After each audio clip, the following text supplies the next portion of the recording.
Good morning guys, another day, another fishing day. Napunta karong adlaw. So abangan ko ninyo sa akong paglawig diri sa kadagatan, diri sa laod. So atong gamiton karon is mag micro jig ta. So we will try kung napatay makuha or wala. So abangan ko ninyo, let's go. So as you can see guys, grabe kalinaw ang dagat. Buntag pa na sayo mga 6:30 yata na. So ngita lang may area or spot nga among plastaran mga about 30 to 40 meters.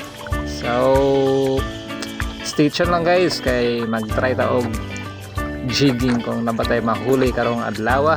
So tara na.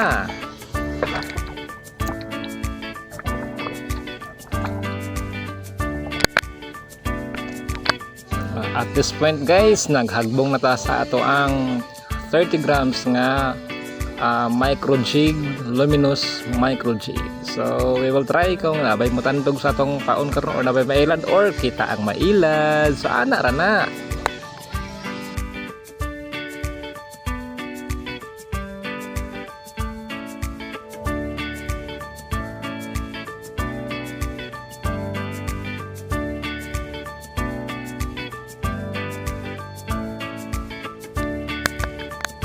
Another hulog na pod guys kay wala diha nagtandog sa atong micro jig nga luminous, kaya nag-igis sa pod ta og another 30 grams nga mura siya og bulinaw something nga micro jig. So okay, let's go, try gihapon ta. Balag way kuha, importante sanay na.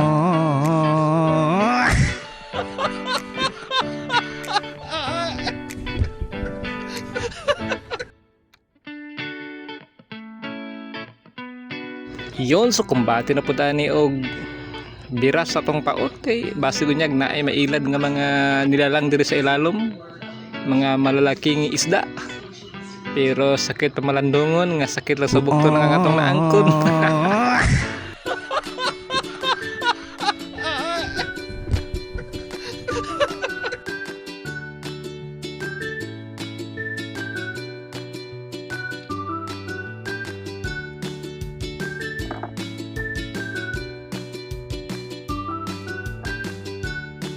Ano nga point guys, nakoy na matigdan sa kong kilid na din mga duot dahang kayo. So nagdahom-dahom ko nga muari anong duot paduol na mo, pero di man maabot, layo ra man kayo.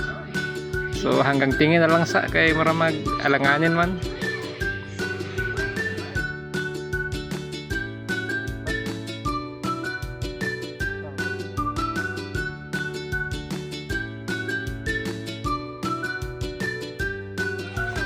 Kaya wala may nagkubit guys, nagbalhin sa itong plastar. So shout out dahil sa kauban nga si RR Harold Bakur nga maoy tig maniho sa itong gisakyan nga sakayan. Siguro na sagdawi kayang paon kristalit og dalawa nga kagmay kaadso. Ako ano sigurag labyog, sigurag hulog, wa iya diha ni tandog. Na si auto ano nakapisyo na.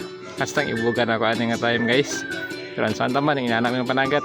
Ada tagod na.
Og daaner tataman guys sa atong video kay hasta gaming awa, hasta pang suluga maong naka-decide mi nga muli na lang mi mintras sayo pa.